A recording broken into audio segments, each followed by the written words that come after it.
Tu n'attrapes pas un trouble d'anxiété comme tu attrapes un rhume. Tu viens au monde avec un bagage génétique qui te rend plus vulnérable au stress. Tu as l'impression que ça arrive comme un coup de tonnerre dans un ciel bleu. Du jour au lendemain, c'est ton problème d'anxiété qui contrôle ta vie.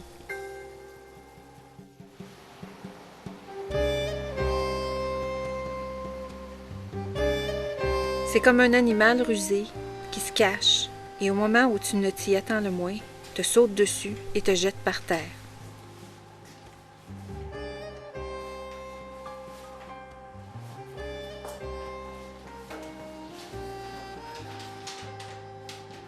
En réalité, il y a eu une progression constante. En y pensant, il y avait des signes, mais tu ne les voyais pas. Tu ne voulais pas les voir.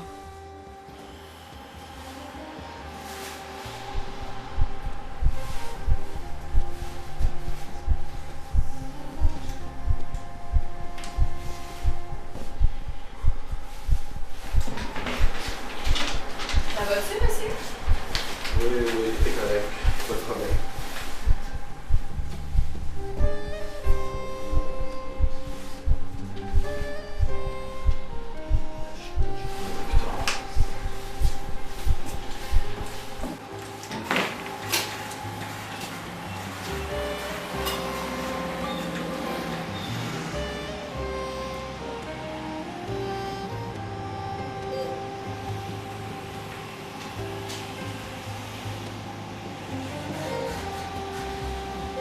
Avec le temps, le trouble d'anxiété s'est enraciné en toi.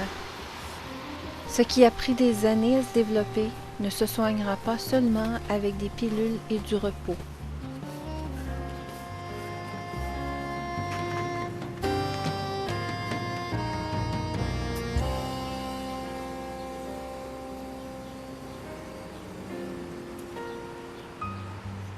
Ça va prendre du temps, du travail et beaucoup de support pour soutenir tes efforts.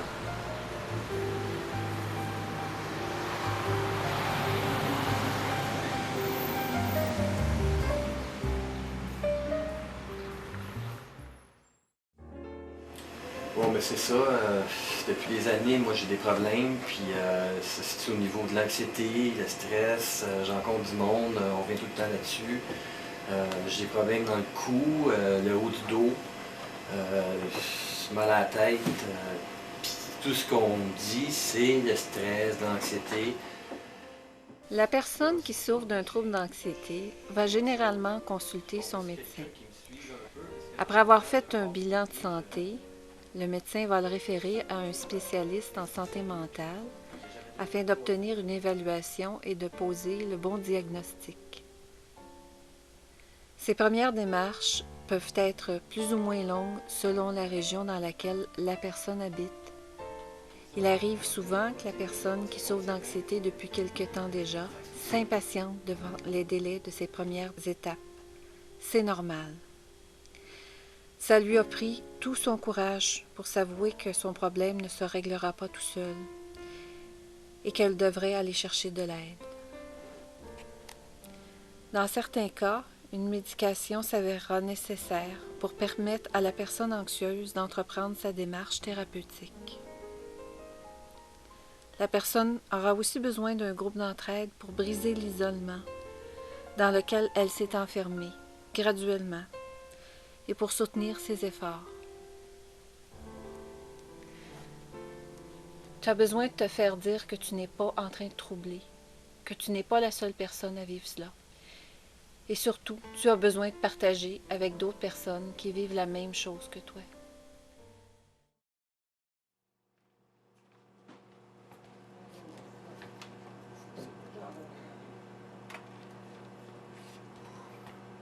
La personne intéressée à se joindre à un groupe d'entraide doit dans un premier temps téléphoner elle-même à l'organisme.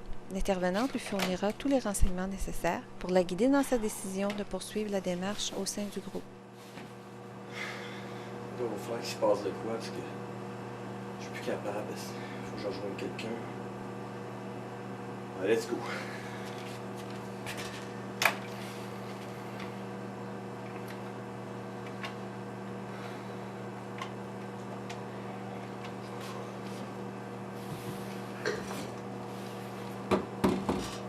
Oui, bonjour. J'appelle pour avoir des informations, s'il vous plaît.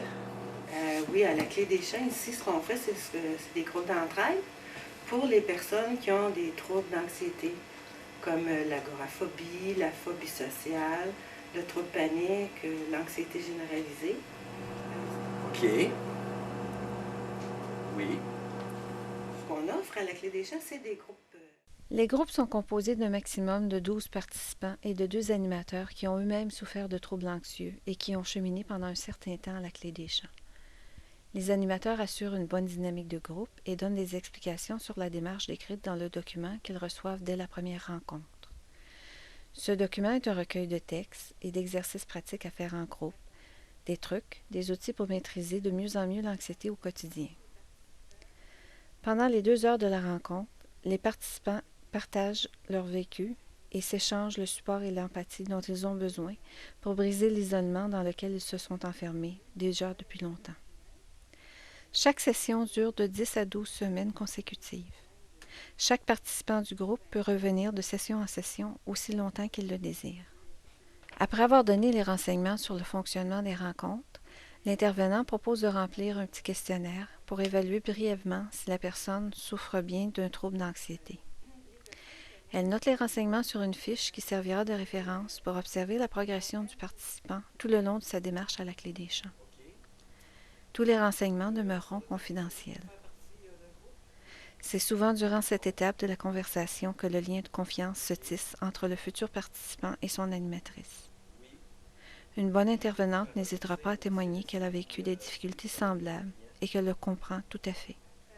Elle le rassure et lui donne l'espoir qu'il va s'en sortir un jour tout comme elle l'a fait. Oui, j'ai des douleurs à la poitrine, j'ai beaucoup de vertiges. Oui, aussi. J'ai des palpitations, oui, beaucoup. Là, maintenant, on serait rendu à prendre un rendez-vous pour vous rencontrer. Lors de cette rencontre-là, c'est très simple. Là, bon, faut pas se stresser. Là. C'est pour mieux se connaître un petit peu. Puis, si vous avez d'autres questions là, auxquelles vous n'avez pas pensé aujourd'hui. Puis, exactement. Alors, ce qu'on pourrait faire, si ça vous va, c'est on pourrait vous rencontrer la semaine prochaine, mardi, disons vers 1h30. Ça va? Ça fait que ça va nous faire plaisir de vous rencontrer. Je vous remercie beaucoup, là. Oui, c'est ça. À bientôt. Au revoir. Bonjour. Merci. Enfin.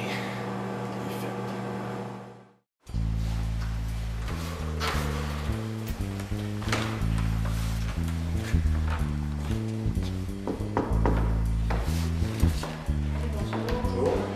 Bien, et vous?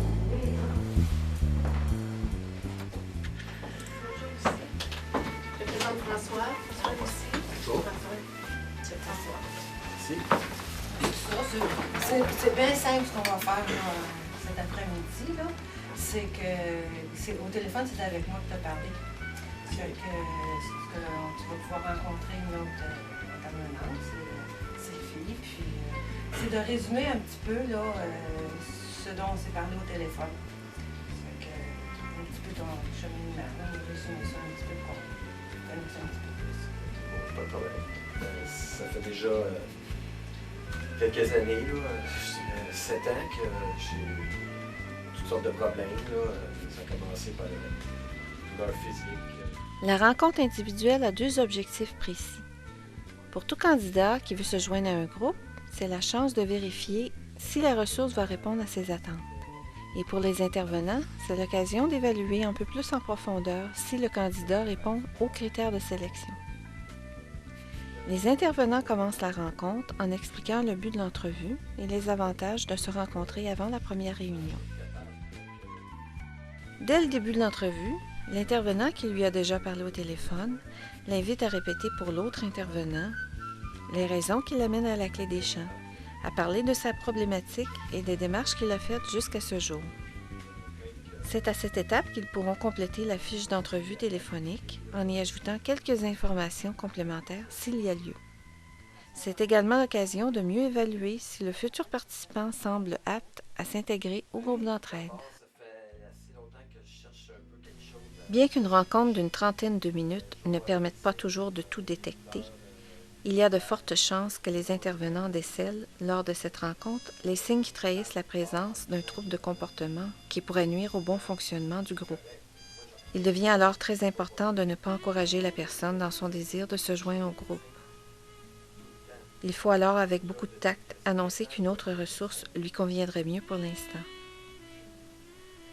Les intervenants doivent prévoir une liste de référence de sa région en clinique privée, en milieu hospitalier ou au CLSC, ou à une autre ressource communautaire spécialisée en suivi individuel. Il est bon d'avoir sous la main les dépliants, les cartes d'affaires ou un bloc-notes sur lequel on inscrira les références. Mais François, d'après ce que tu viens de nous dire, puis d'après le fonctionnement de la Clé des Champs, je pense que tu pourrais très bien t'intégrer à un groupe ici. OK. Puis si ça t'intéresse, ici j'ai les règles de fonctionnement des groupes, qu'il y ait une bonne dynamique dans le groupe. Ici, il y a la ponctualité. Il faut que les gens arrivent à l'heure, dépendamment de l'heure du cours, soit à 10h ou à 13h30. Et puis, ou à 19h si c'est le soir. Parce que c'est important que les gens arrivent à l'heure pour que tout le monde soit là et qu'il n'y ait pas de va-et-vient.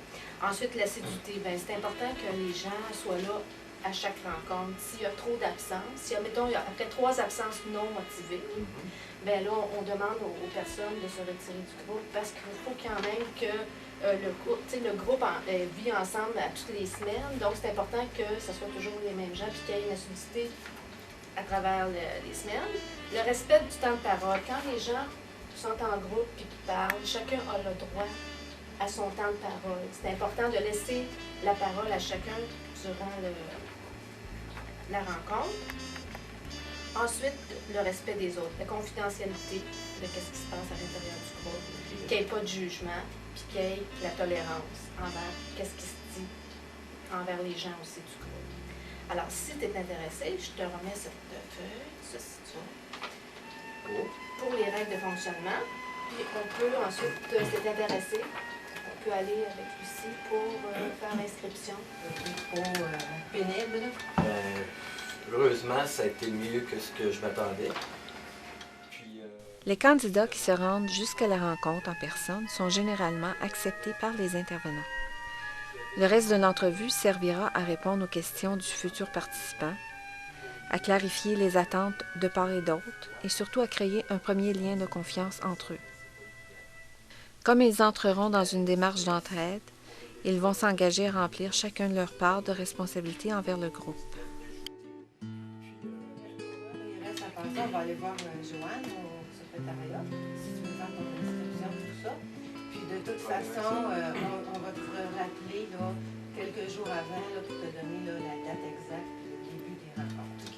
Ça te va? Super. Ah, ben c'est bien, on va prendre ça. C'est un plaisir de te rencontrer. Merci beaucoup. À chaque rencontre d'entraide, de 30 à 50 minutes sont réservées au partage. C'est durant cette période que les membres du groupe échangent sur leurs difficultés au quotidien, rapportent des incidents qu'ils ont vécus récemment ou des épreuves qu'ils devront affronter bientôt. Bon, ben c'est ça. J'espère que tout le monde a passé une bonne semaine. On va commencer à faire notre petit tour de table là, qu'on fait à chaque semaine. Est-ce qu'il y a quelqu'un qui est prêt à écouter? C'est durant cet échange qu'ils se rassurent mutuellement, qu'ils s'apportent le soutien et les encouragements qui nourrissent leur courage de persévérer. Les échanges se font sur une base volontaire. Personne n'est vraiment forcé de parler, mais fortement encouragé à le faire pour réaliser des progrès. Il est vraiment merveilleux de voir chaque participant transférer dans la vie de tous les jours, graduellement, les habiletés sociales, la confiance en soi, les bonnes habitudes d'hygiène de vie qu'il a développées à l'intérieur de son groupe d'entraide, avec le support des autres. Pour aller manger au restaurant, vous savez comment c'est difficile, hein? Alors, on est devant la porte du restaurant, puis on attend, puis je vais dessus, puis je vais prendre des repas. À un moment donné, on se décide, ah ouais, j'y vais. Fait que là, check, là, la porte à côté, la verrière, les toilettes sont là, oui, donc, tout est correct. Je suis relax, là. Puis, malheureusement, je check tout le monde, là, parce que j'ai peur des autres, j'ai peur de pas avoir, tu sais, d'un coup, j'ai une panique, là, tu sais, je vais check correct, là, puis ah oui, donc, là. Alors, je regarde tout le monde autour de moi, puis je check pas, puis à un moment donné, la patte me met à sauter. Puis ça saute, puis ça saute, puis ça saute. Mais là, je le sais à cette heure que c'est le stress et la tension qui fait ça. Fait que là, on a appris à la clé des champs, des bons trucs. C'est quoi ça? C'est une crise de panique? Je pense 5, 99, 98, 97. Puis là, quand... Tu penses à ça? Ouais. Tu penses pas à autre chose? Pendant que je pense à ça, ben, tu sais, ça me fait rester au restaurant. Ah, c'est fun, ça. Une petite respiration pour la part. Ouais, c'est ça. OK. N'importe quoi, C'est là. un truc sur lequel on peut compter. Ouais. Ben, pour moi, ça marche, là. Ça dépend, si ça va être variable pour chaque personne, ça va marcher d'autres personnes. Non, tu sais. C'est ça. C'est ça. Mais moi, c'est ma façon d'être, que, tu sais, je le fais, là, puis ça me donne la chance de rester là. Puis pendant que je suis là, ben, j'avance un petit peu. Puis, tu sais, ça va me donner la chance de revenir une autre fois au restaurant. Exactement. Puis c'est comme ça, je pense que graduellement, à un moment donné, puis étant donné que là, je vais tout seul, avant, je n'allais même pas. Tu sais, fait que, tu sais, Ben oui, c'est ça, c'est un gros pas, ça. C'est c'est ça. un... C'est ça. Moi, j'ai quelque chose à vous partager. Cette semaine, j'ai une grosse épreuve. Je dois faire une présentation devant une trentaine de personnes, puis ça m'angoisse. Ça m'empêche de dormir. Ça fait 5 jours que j'ai mal au ventre. Je ne sais pas si je vais être capable de le faire. J'essaie de me trouver toutes sortes d'excuses pour pas l'aider. Qu'est-ce que tu dirais qu'on ferait une grille avec ça? Ça pourrait aider. On va essayer de voir là, qu'est-ce qu'on peut faire avec cette situation-là. Ta situation, c'est Une présentation.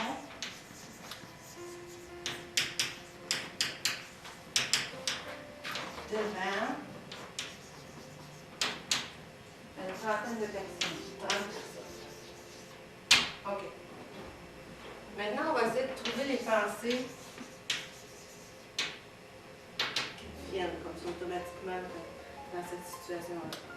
OK. Ben, c'est sûr que je vais bafouiller. OK. Ensuite, Je vais avoir des blancs de mémoire. Les participants viennent également chercher des outils pour maîtriser leur anxiété.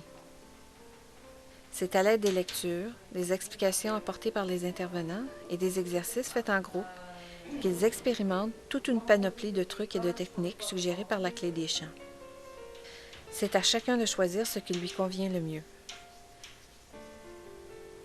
Dans le coffre à outils de la clé des champs, on retrouve des conseils pour prévenir les méfaits du stress sur le corps et des techniques pour prendre conscience des pensées qui génèrent de l'anxiété et pour les confronter. En groupe, on recherche des solutions aux différentes situations problématiques liées à l'anxiété. Les participants feront un survol de l'approche cognitive behaviorale, de la programmation neurolinguistique, l'approche corporelle. En groupe, ils pourront mettre en pratique les conseils de leur thérapeute personnel. Je vais faire mon emploi.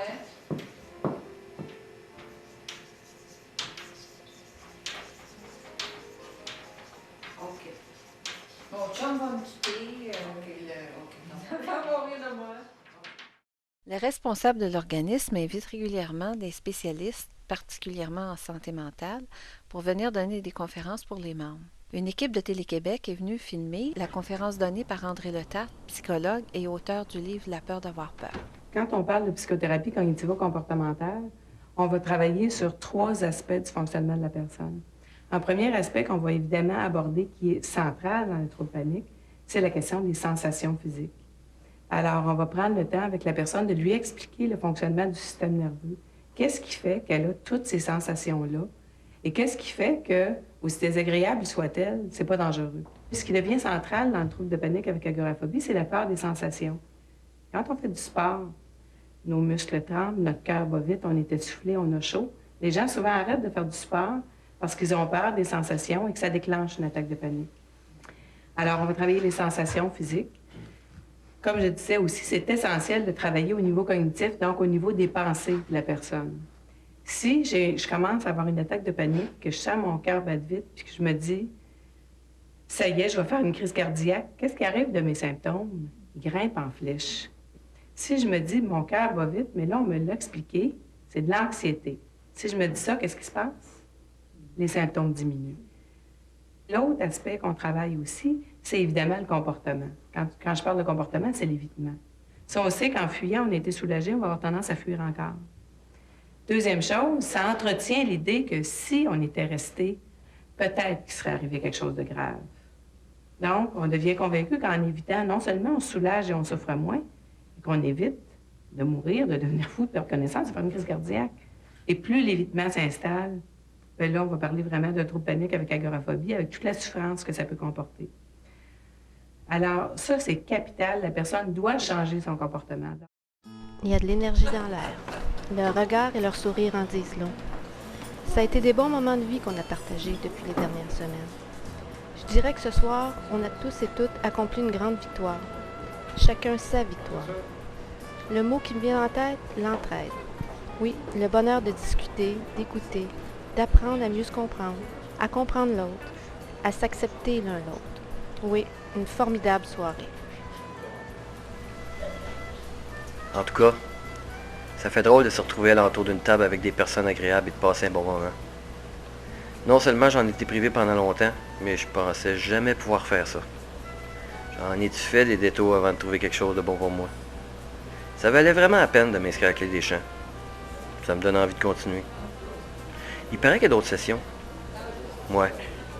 Je pense que je vais continuer.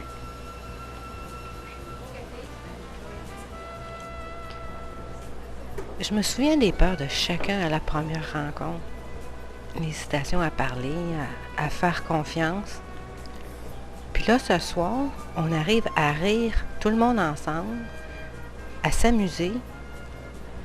Quand je vois des moments comme celui-là, je me dis que c'est fort l'entraide. Wow! Quelle victoire! J'en ai fait du chemin depuis mon arrivée à la Clé. Être ici au resto avec le groupe, j'aurais jamais cru être capable de refaire ça un jour. Je suis très fière de moi. Être avec mon groupe me rassure et me donne beaucoup d'espoir. J'en reviens pas. Dire que j'avais de la misère à traverser la rue pour aller au dépanneur. J'étais toujours en panique. Je pensais en mourir. C'était l'enfer. Maintenant, après 12 semaines avec la Clé des Champs, je suis au restaurant avec mon groupe. Bon, j'étais un peu tendue en arrivant, mais là, ça va. On jase, on rit. Je me sens tellement mieux maintenant.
Thank you.